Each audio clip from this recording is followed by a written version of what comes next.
आप सबके साथ हो, आपके साथ भी हो।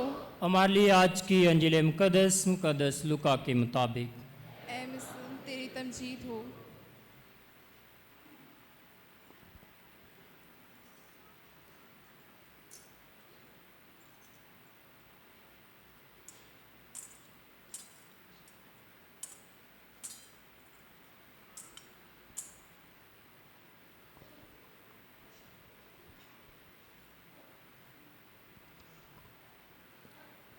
पहला बाब 39वीं आयत से।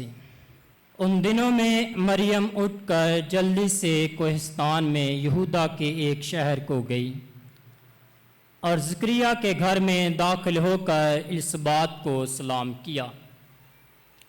और जो ही इलिसबात ने मरियम का सलाम सुना तो बच्चा उसके बतन में उछल पड़ा और इलिसबात रूह कुदस से भर गई और बुलंद आवाज़ से पुकार कर कहने लगी कि तू औरतों में मुबारक है और तेरे बतन का फल मुबारक है। और मेरे लिए ये बात कैसे हुई कि मेरे खुदावंद की माँ मेरे पास आई, क्योंकि देख यूं ही तेरे सलाम की आवाज़ मेरे कान में पहुंची तो बच्चा मेरे बतन में खुशी से उछल पड़ा। और मुबारक है वो जो ईमान लाए, क्योंकि जो बातें खुदावंद की तरफ से उससे कही गई थी वो पूरी होंगी। और मरियम ने कहा, मेरी जान खुदावंद की बढ़ाई करती है और मेरी रूह मेरे नजात देने वाले खुदा से खुश हुई, क्योंकि उसने अपनी बंदी की पस्तहाली पर नज़र की। इसलिए देख अब से लेकर हर ज़माने के लोग मुझको मुबारक कहेंगे, क्योंकि अलकादर ने मेरे लिए बड़े बड़े काम किए हैं और उसका नाम कदूस है। और उसकी रहमत उन पर जो उससे डरते हैं पुश्त दर पुश्त रहती है। और उसने अपने बाजू से जोर दिखाया और उनको जो दिल के क़यास के मगरूर हैं परगंदा किया। उसने कुदरत वालों को तख्त से गिरा दिया और पस्त हालों को बुलंद किया और भूखों को अच्छी चीज़ों से सैर कर दिया और दौलतमंदों को खाली हाथ लौटा दिया। उसने अपने बंदे इसराइल की दस्तगीरी की ताकि उस रहमत को याद फरमाए जो इब्राहीम और उसकी नस्ल पर अबद तक रहेगी, जैसा उसने हमारे बाप दादा से कह दिया था। मरियम 3 महीने के करीब उसके साथ रही और अपने घर को लौट गई। अंजिल मुकद्दस के वसीला से हमारी खताएं माफ़ की जाएं।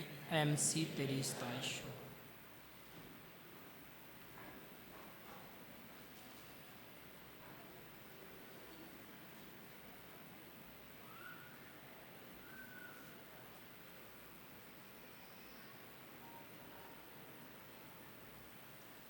मसीह खुदावन में मेरे अजीज़ों, कलाम शुरू करने से पहले मैं चंद शुक्रिया के अल्फाज कहना चाहता हूँ, क्योंकि अक्सर दफ़ा मैं शुक्रिया के अल्फाज भूल जाता हूँ।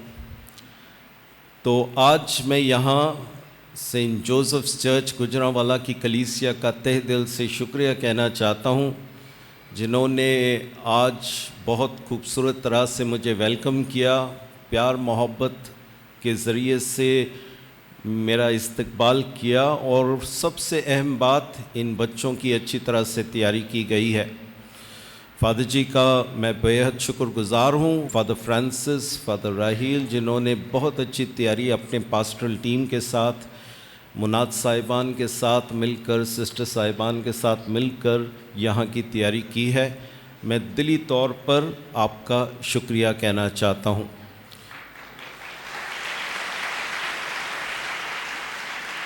आज जैसे कि फ़ादर जी ने भी मुझे ख़ास दावत दी है और आपके सामने भी है, हमारे यहाँ पर इस्तिकाम के फ़र्जंद जो इस्तिकाम का सैक्रमेंट हासिल करेंगे। और आज अगरचे मेरा देहान पूरी जमायत के सामने, लेकिन ख़ासकर इनके सामने, क्योंकि आज ये बड़ी इबादत इनके लिए गुजरानी जा रही है, उनके लिए ये खास इबादत है इस्तिकाम का सैक्रमेंट। तो आए आज फादर जी ने मुझे ये भी बताया, मई का महीना है, हम मुक़द्दसा माँ के लिए ये महीना ख़ास मखसूस रखते हैं और आज मुक़द्दसा माँ की ताजपोशी भी होगी और तिलावतें भी आज मुक़द्दसा माँ की इस ईद जो मुलाकात की ईद है आलमगीर कलीसिया में, हम आज इस ईद के ज़रिए से मुक़द्दसा माँ के ज़रिए से पैगाम हासिल करने की कोशिश करेंगे। ईद मुलाकात। मेरे अज़ीज़ों, ज़िंदगी में बहुत सी मुलाकातें होती है। आज मेरी मुलाकात पहली दफ़ा गुजरांवाला की कलीसिया के साथ, और आप भी अपनी ज़िंदगी में देखें, मैं भी जानता हूँ कि ज़िंदगी में हर रोज़ कोई ना कोई किसी ना किसी के साथ हमारी मुलाकातें होती है। कुछ मुलाकातें हमारी ज़िंदगी में कोई असर नहीं छोड़ती है, लेकिन कुछ ऐसी मुलाकातें होती है जो हमारी ज़िंदगी तब्दील कर देती, जो हमारे रास्ते को नई सिमत में डाल देती है। एक काहिन एक नए पैरिश में उसकी तब्दीली आई, लेकिन पता नहीं वो पैरिश के लोग बड़े सख्त थे, और फादर जी जैसे ही नया फादर आया उसने महसूस किया कि लोग थोड़े से सख्त हैं। वो मुस्कुराता था लेकिन मुस्कुराहट उस तरफ से नहीं आती थी। इबादत के लिए आते थे लेकिन बड़ी जल्दी चले जाते थे। इबादत के बाद उसने जाके कोशिश की कि दरवाजे के पास खड़े होकर सबसे मिले, स्माइल के साथ मुस्कुराकर, लेकिन बहुत कम लोग मुस्कुराते थे, जल्दी से निकल जाते थे। उसने बड़ी कोशिश की लोगों के साथ मिलजुल करने के लिए, लगता था कि कुछ तजुर्बा ऐसे थे जिसके वजह से लोग सख्त थे। 3 महीने हो गए लेकिन लोगों का रवैया तब्दील नहीं हुआ। एक दिन जब वो घर गया तो उसने अपनी अम्मी को ये सारी बात बता दी कि लोग बड़े सख्त हैं, तब्दील नहीं हो रहे हैं, मैं मुस्कुराता हूँ वो कुछ नहीं करते हैं, बस चले जाते हैं। तो अम्मी ने कहा अगले इतवार मैं आऊँगी इबादत के लिए। उसने कहा ज़रूर आए। तो इतवार की इबादत थी। उसने दाखिले में इंट्रोडक्शन में कहा आज मेरी अम्मी आई है इबादत में, हम उसको खुशामदीद कहते हैं।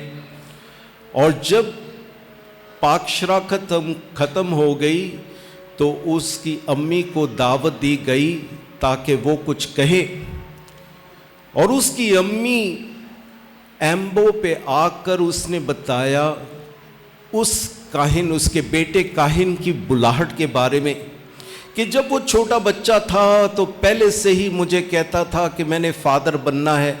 दोस्तों के साथ वो पाकमास का गेम खेलते थे और हमेशा वो काहिन बनता था, पाकमास करता था, और कहने लगी मुझे पता था कि ये मेरा बेटा फादर बनेगा। और जिस दिन उसने मुझे कहा अम्मी मैं फादर बनने के लिए सेमिनरी ज्वाइन करना चाहता हूँ, वो कहने लगी सबको मेरी ज़िंदगी का सबसे अच्छा दिन था।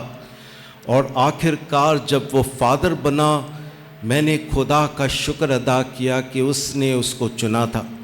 और वो कहने लगी कि इस बेटे ने हमेशा, मैं सब बच्चों से प्यार करती हूँ, वो कहने लगी, लेकिन ये मेरा बेटा, इसने मुझे बहुत खुश किया क्योंकि उसने अपनी ज़िंदगी खुदावन के लिए वक्फ की। ये कह के वो बैठ गई, लेकिन उनकी बातों ने लोगों के दिलों को छुआ। और बाद में जब फादर बाहर जाकर लोगों से मिलने लगा, पहली दफ़ा उसने देखा कि लोगों को चेहरे पे मुस्कुराहट थी, हाय हेलो कहने लगे और गुड बाय करने लगे।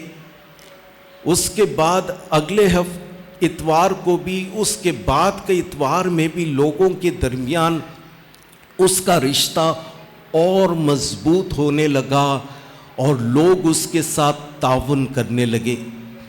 और फिर उसने अपनी को फ़ोन करके कहा अम्मी आपकी मुलाकात की वजह से मेरा सारा पैरिश तब्दील हो गया है। मेरे अज़ीज़ों, कुछ ऐसी मुलाकातें होती है जो हमारी ज़िंदगी में बहुत बड़ी तब्दीली लाती है। और आज मुक़द्दसा माँ भी इसी तरह की मुलाकात करती है अपने रिश्तेदार एलिज़ाबेथ के साथ। और इस मुलाकात में ऐसी बातें हैं जो कि हमारे ईमान को तक़वियत देती है। और आज मैं इस 3 बातों पर आपके सामने पेश करूंगा जो मुलाकात के नाते से हमारे सामने मुक़द्दसा माँ की ज़िंदगी से हम सीखते हैं, ताकि हम जब अपनी मुलाकातें करें खुदा के साथ, अपने खानदान के साथ, लोगों के साथ, तो हम इन 3 अहम नुकात को हमेशा मद्देनज़र रखें, उसको अपनी मुलाकात में लाने की कोशिश करें। सबसे पहली बात हमें याद रखने की ज़रूरत है कि इन मुलाकातों के लिए तैयारी लाजमी है। प्रेपरेशन, तैयारी, प्रेपरेशन बहुत है। पता नहीं इस्तेकाम के फर्जंद आपको सिखाया गया, बिशप साहब रस्म के आखिर में वो सीखा आप लोग ने मैं नहीं करूँगा, लेकिन इसका एक ख़ास, इस निशान का एक ख़ास मकसद है। कुछ बता सकेंगे क्यों? आपके टीचरों ने क्या सिखाया आपको? ये क्यों करते बिशप? नहीं, एक क्या निशान के तौर पर? मोहब्बत? नहीं, मैं तो इस तरह निशान, आज तो मैं तैयार हूँ लड़कों के साथ इस तरह करने के लिए। ये क्यों निशान है? अक्सर दफ़ा हमारे नौजवान, माफ़ करना, अक्सर हमारे पाकिस्तानी नौजवान क्या सोए हुए हैं। और पाकमा कलीसिया ये निशान देती है कि भाई रूहानी नींद से जागो, भाई उठो, अभी तुम बच्चे नहीं हो, जागो। याद है जब सुबह अम्मी कहती है बेटा स्कूल के लिए जाओ, अम्मी 5 मिनट थोड़ा सा और सोना, 5 मिनट, अम्मी 10 मिनट के बाद आती है, अभी सोई हुई है, जाओ स्कूल जाना है, नहीं अम्मी 10 मिनट।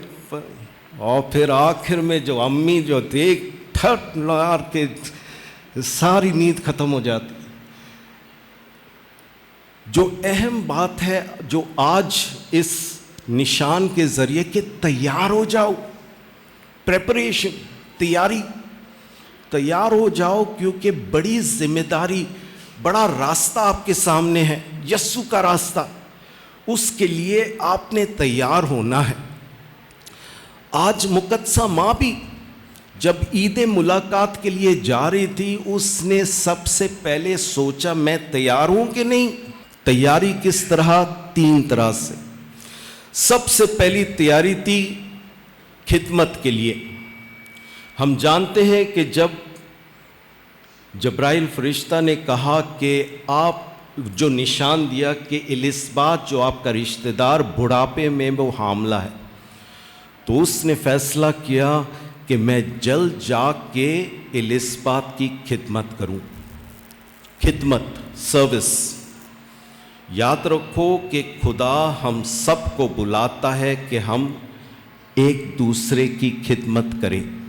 बहुत साल पहले मैं एक पैरिश में काम कर रहा था, जहाँ पे एक फैमिली, बहुत अच्छी मसीही फैमिली, हमेशा इबादत में शामिल, लेकिन उनके भाई, तकरीबन 4 भाई थे, 3 अमेरिका कनाडा शिफ्ट हो गए और बहनों की शादी होके वो अपने अपने घर में चले गए। और अब्बू की देखभाल के लिए एक बेटा घर में था। उन्होंने अम्मी अब्बू की खिदमत की। अम्मी उम्र रसीदा हुई, उनका इंतकाल हुआ, अब्बू रह गए थे। और अब्बू को बुढ़ापे में यही नौजवान उसकी देखभाल करता रहा। बाप बीमार हो गया, बेड पे था, पैम्पर वगैरह चेंज करना पड़ा, यही बेटा करता रहा।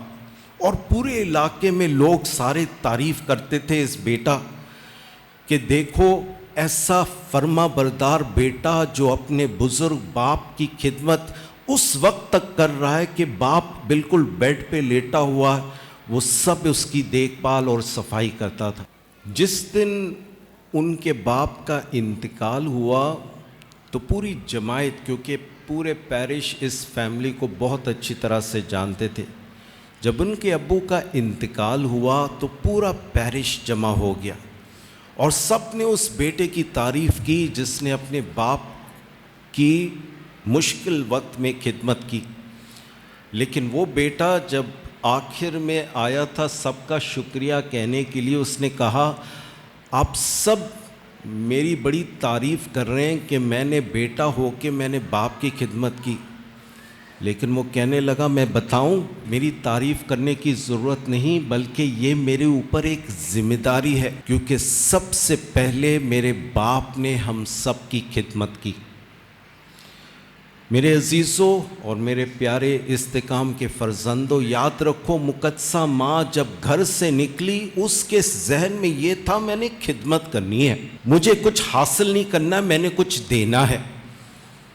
और आज आप भी, आपका काम है खिदमत, सबसे पहले खिदमत यहाँ इस गिरजाघर में। ज़रा देखो क्वायर है हमारे पास चर्च की देखभाल के लिए, लेक्टर्स कलाम पढ़ने के लिए, मुनाजात करने के लिए। सबसे पहले आपने अपनी खिदमत फादर जी को, बाबू जी को पेश करनी है कि मैं चर्च में खिदमत करना चाहती हूँ, क्योंकि इसी से दिखाया जाएगा कि अब तब्दीली आ गई। पहले आप खिदमत हासिल करते थे, अब खिदमत आप देना चाहते हैं। दूसरा पैगाम या दूसरी तैयारी कैसी है?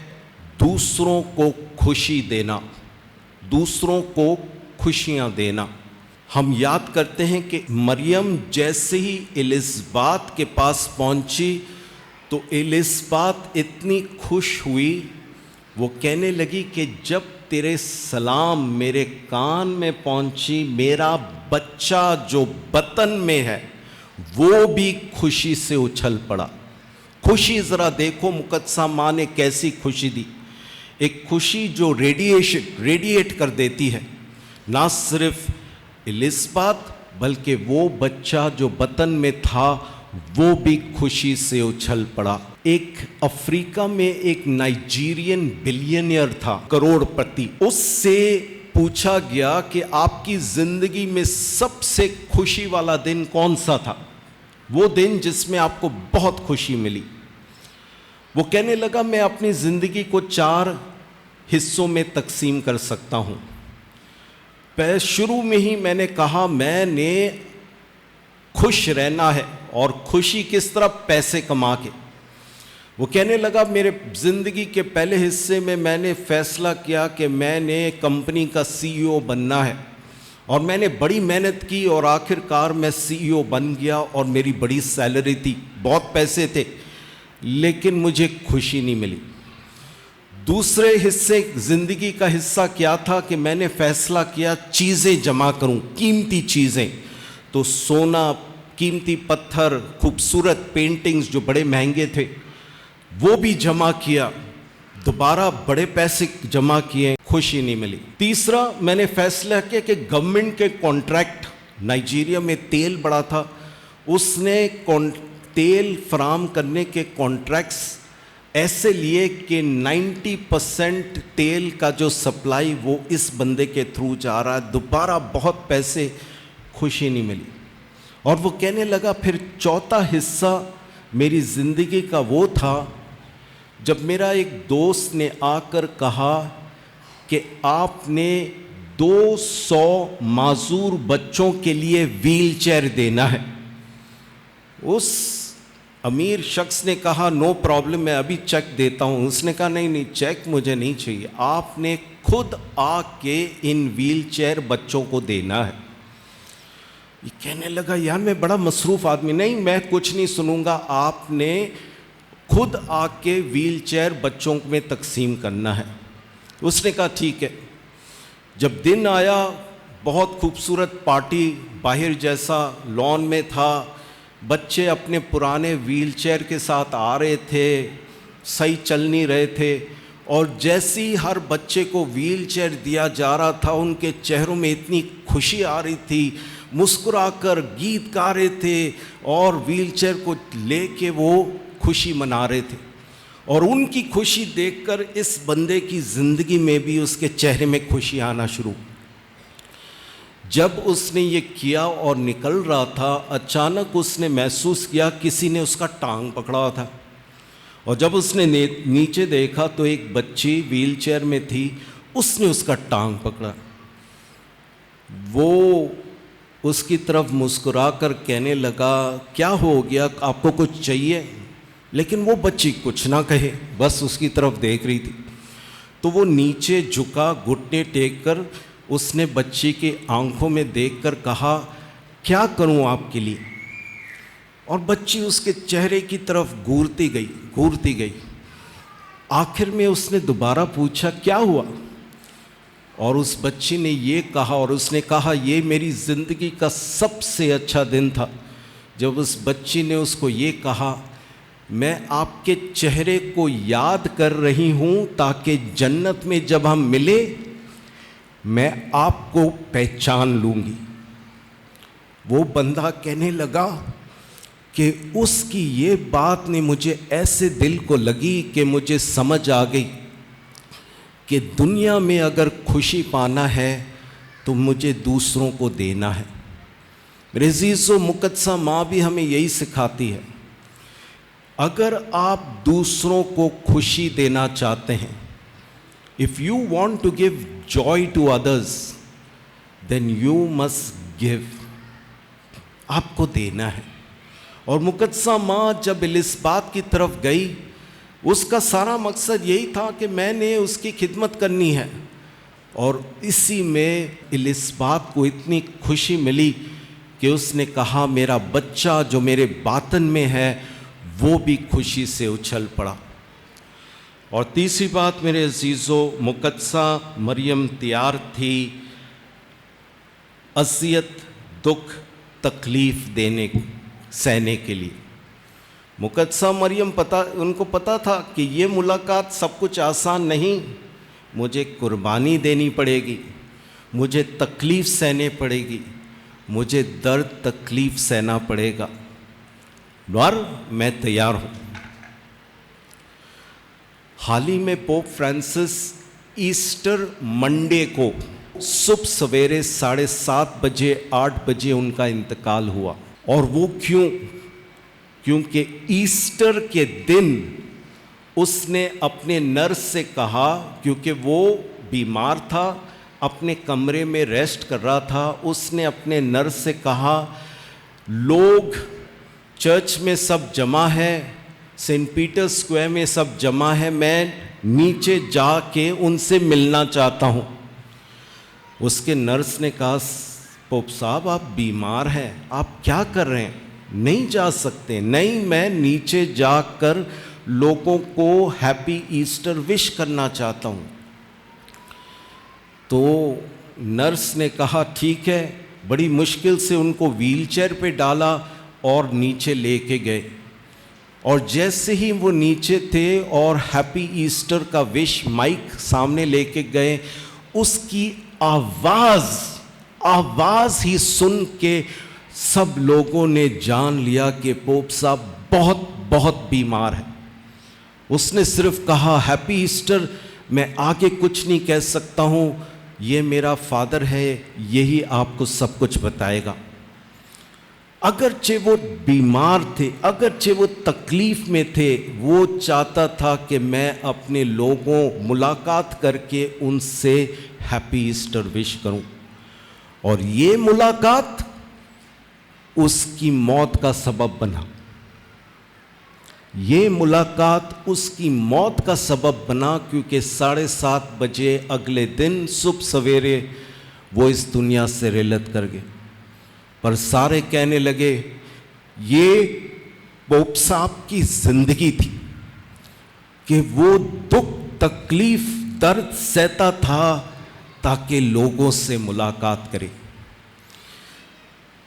मुक़द्दसा माँ जानती थी कब वो एलिज़ाबेथ को मिलने गई, उनके लिए भी कुर्बानी देनी पड़ेगी, दुख तकलीफ सहना पड़ेगा, लेकिन वो तैयार थी।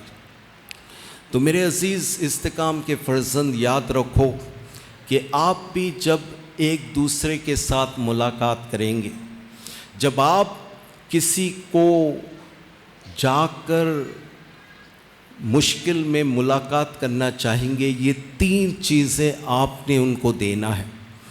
सबसे पहले खिदमत, दूसरे नंबर पर खुशी शादमानी, और तीसरे नंबर पर कुर्बानी, दुख तकलीफ़ सहने की ताकत। क्योंकि इसी तरह से हर मुलाकात में हम मुकद्दसा माँ की तरह खुदा लोगों की ज़िंदगी तक पहुँचाएंगे। खुदावंद हमें ऐसे करने की तौफीक अता फरमाए, मसीह खुदावंद के वसीले से आमीन।